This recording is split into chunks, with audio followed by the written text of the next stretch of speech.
أعوذ بالله من الشيطان الرجيم بسم الله الرحمن الرحيم اعوذ باللہ من الشیطان الرجیم بسم اللہ الرحمن الرحیم۔ آیت کرسی جو قرآن کریم کی تمام آیات سے عظیم آیت ہے اور جس کی بڑی فضیلت احادیث سے ثابت ہے۔ یہ اللہ سبحانہ تعالیٰ کی صفات و جلال، اس کی شان، اس کی قدرت و عظمت پر مبنی نہایت جامع آیت ہے۔ سیدنا ابی بن کعب بیان کرتے ہیں کہ نبی کریم صلی اللہ علیہ وسلم نے ان سے پوچھا، اے ابو منذر، کیا تم جانتے ہو تمہارے پاس کتاب اللہ کی سب سے زیادہ عظمت والی آیت کون سی ہے؟ کہتے ہیں میں نے جواب دیا، اللہ سبحانہ تعالیٰ اور اس کا رسول ہی زیادہ جانتے ہیں۔ رسول اللہ صلی اللہ علیہ وسلم نے دوبارہ پوچھا، اے ابو منذر، کیا تم جانتے ہو تمہارے پاس کتاب اللہ کی سب سے زیادہ عظمت والی آیت کون سی ہے؟ میں نے کہا، اللہ لا الہ الا هو الحی القیوم، یعنی آیت الکرسی۔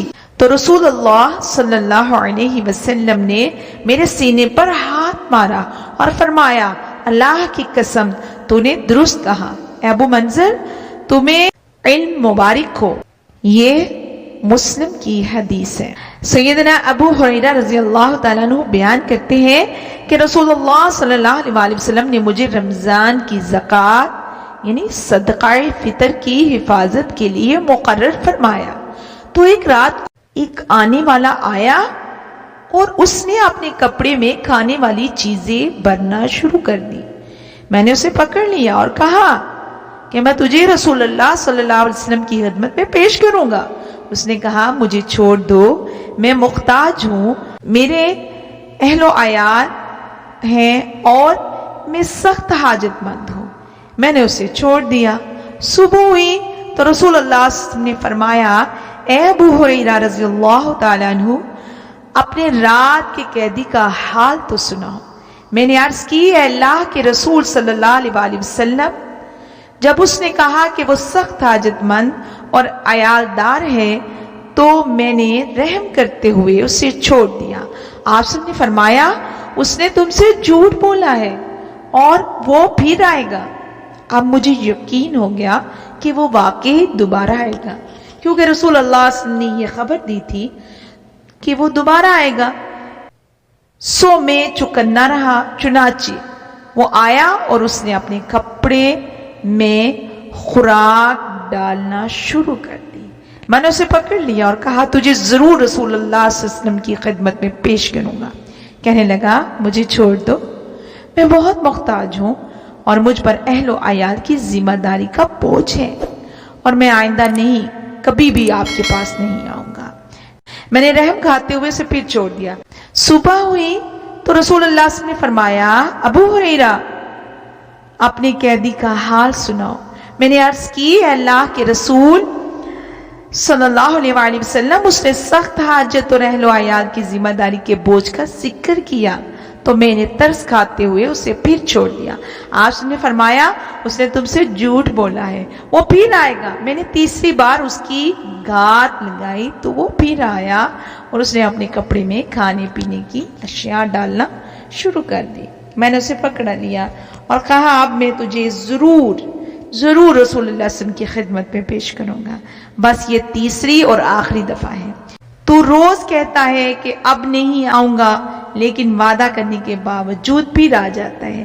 اس نے کہا، مجھے چھوڑ دو، میں تجھے کچھ ایسے کلمات سکھا دیتا ہوں جن سے اللہ سبحانہ تعالیٰ تمہیں نفع دے گا۔ میں نے کہا، اچھا وہ کیا کلمات ہیں؟ کہنے لگا، جب بستر پہ شام کو آؤ، سونے لگو تو آیت الکرسی، اللہ لا الہ الا هو الحی القیوم سے لے کر آخر تک پڑھ لیا کرو۔ ساری رات اللہ سبحانہ تعالیٰ کی طرف سے ایک محافظ تمہاری حفاظت کرتا رہے گا اور صبح تک کوئی شیطان تمہارے قریب نہ آ سکے گا۔ میں نے اسے چھوڑ دیا۔ صبح ہوئی تو رسول اللہ صلی اللہ علیہ وسلم نے فرمایا، اپنے رات کے قیدی کا حال سناؤ ابو ہریرہ۔ میں نے عرض کی اے اللہ کے رسول، اس نے کہا تھا کہ وہ مجھے کچھ ایسے کلمات سکھائے گا جن سے اللہ سبحانہ تعالیٰ مجھے نفع دے گا۔ تو یہ سن کر میں نے اسے پھر چھوڑ دیا۔ آپ نے فرمایا وہ کلمات کیا ہیں؟ میں نے عرض کی، اس نے مجھ سے کہا کہ جب رات بستر پر آؤ تو اول سے آخر تک مکمل آیت الکرسی پڑھ لیا کرو، تو اس سے ساری رات اللہ تعالیٰ کی طرف سے ایک محافظ تمہاری حفاظت کرے گا اور صبح تک کوئی شیطان تمہارے قریب نہیں آ سکے گا۔ آپ صحابہ کرام رو بلائی کے سیکھنے کے حد درجہ شائق تھے۔ صحابہ کرام رو بلائی کے سیکھنے کے حد درجہ کے شائق تھے۔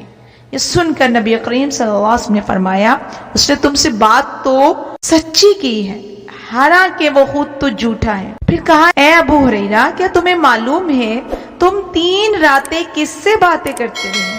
ابو ہریرہ نے عرض کی نہیں، مجھے تو معلوم نہیں۔ تو رسول نے مجھے بتایا وہ شیطان، یہ بخاری کی حدیث ہے۔ اس حدیث سے آیت الکرسی کے ساتھ رسول اللہ صلی اللہ علیہ وسلم سے اس آیت کا نام آیت الکرسی ہونے کی تصدیق بھی معلوم ہوتی ہے۔ دوسرا جو ہے رات میں سونے سے پہلے آیت الکرسی پڑھنے کی فضیلت بھی اس میں وارد ہے، اور اے انسان تو بستر پر آئے اور آیت الکرسی پڑھ لے تو پھر اللہ سبحانہ تعالیٰ کی طرف سے ایک محافظ تمہارے اوپر مقرر کر دیا جاتا ہے اور صبح تک شیطان تمہارے قریب پھر نہیں آ سکتا۔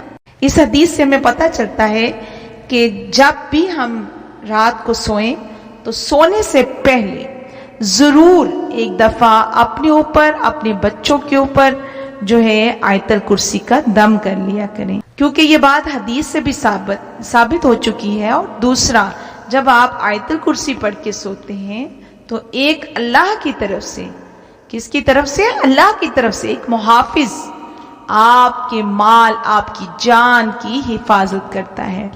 اور دوسری جو سب سے بڑی بات ہے، جو لوگ میڈیسن کھاتے ہیں رات کو سونے کے لیے، نیند نہیں آ رہی، بے چینی ہے، ان کے لیے بھی اگر وہ رات کو آیت الکرسی پڑھ کے اپنا آیت الکرسی پڑھ کر سونا اپنا معمول بنا لیں گے تو انشاءاللہ تعالی ان کو بہت پرسکون نیند آئے گی۔ پھر اللہ تعالیٰ ان کی پوری رات صبح ہونے تک ان کی حفاظت بھی فرمائے گا۔ تو جن لوگوں کے بچے ڈرتے ہیں رات سوتے وقت، خاص طور پر کچھ بچے سوتے ہوئے ڈرتے ہیں، یا ان کو بعض ایسے لوگ ہوتے ہیں جن کو برے برے خواب یا وسوسے آتے ہیں، خاص طور پہ بلکہ تمام ہی جو لوگ ہیں ان کو کوشش کرنی چاہیے کہ رات سونے سے پہلے ضرور جو ہے آیت الکرسی کو اپنے اوپر پڑھ کے دم کر لیا کریں۔ اللہ تعالیٰ مجھے اور آپ کو قرآن و احادیث پر عمل کرنے والا بنا دے، اور آخر میں اللہ تعالیٰ سے دعا ہے کہ وہ مجھے اور آپ کو قرآن و احادیث پر عمل کرنے والا بنا دے اور ہمارے دلوں کو اس قرآن سے منور کر دے، اور اے اللہ آپ ہمیں ایسا بنا دے کہ ہم آپ کو پسند آ جائیں۔ اے اللہ ہمیں ہر وہ چیز عطا فرما جس چیز کی دعا ہمارے پیارے نبی نے آپ سے کی۔ اے اللہ ہمیں ہر اس شر سے پناہ میں رکھنا جس کے شر سے ہمارے پیارے نبی نے آپ سے پناہ مانگی۔ اللہ تعالیٰ مجھے اور آپ کو اپنی حفظ و ایمان میں رکھے، آمین ثم آمین۔